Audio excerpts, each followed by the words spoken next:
In this chapter, you'll install some necessary software to allow you to actively do the things I demonstrate in the movies to follow.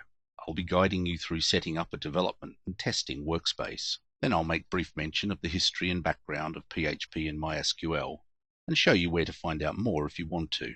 The main aim is to lead you through a development process where you're able to do for yourself most of the things we cover.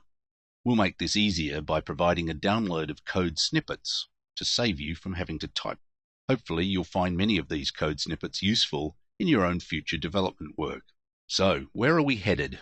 Here's an example. When you see something like this on a website, and let's just expand it so you can see it, there's a very good chance that it uses the PHP scripting language and a MySQL database. This is an example of a web form, and I'm sure you've seen many of them. It invites the user to enter new data or existing data, then saves the data into a database. This particular form contains most of the constructs available to the PHP programmer to create a web form.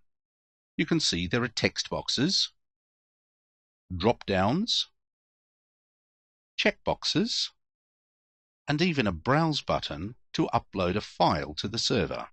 Forms are one way of allowing websites to interact with users, and PHP was specifically developed to create interactive websites of this type. Now I guess you're here because you want to learn how to build websites that interact with people.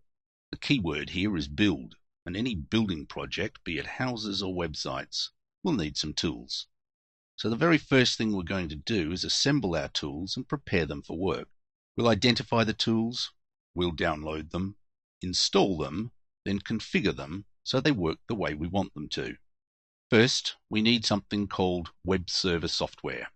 This is software that enables computers to display web pages in a browser, like Firefox, Opera, Safari, or Internet Explorer. We also need a language to enable us to tell the web server what to display and how to display it.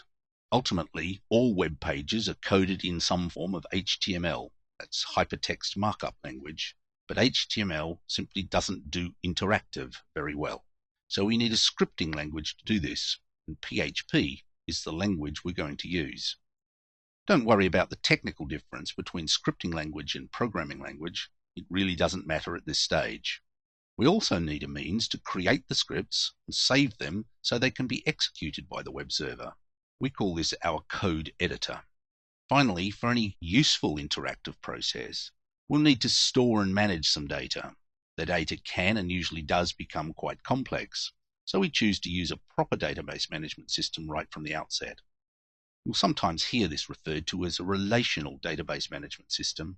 In reality, any commercially useful DBMS today would certainly be relational, so the term is a little redundant.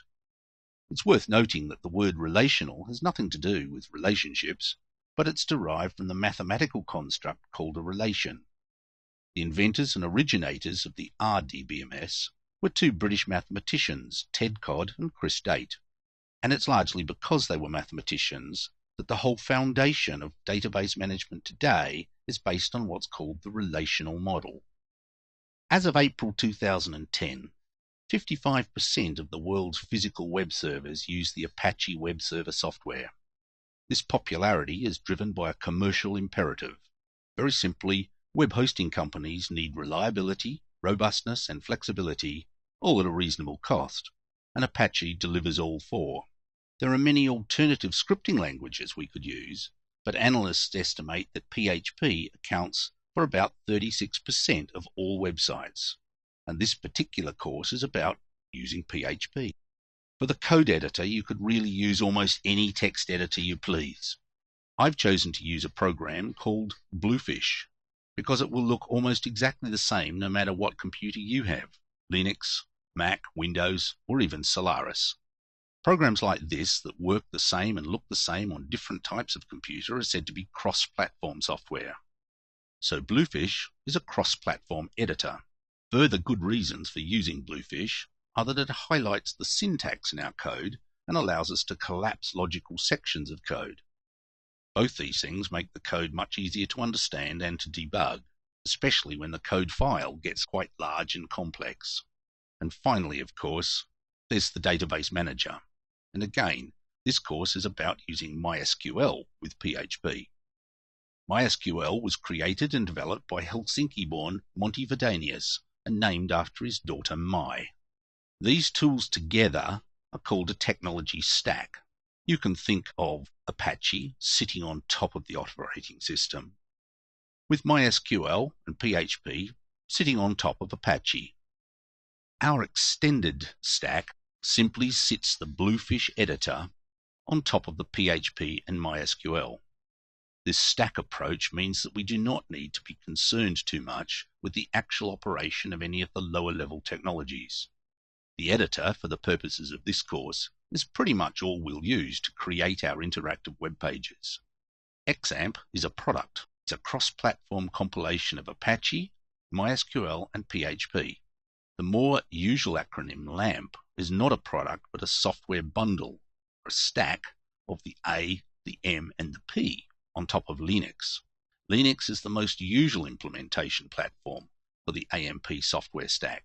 Linux, incidentally, was developed by yet another Helsinki-born genius, Linus Torvalds, and if you go to his website, he tells us how he pronounces Linux.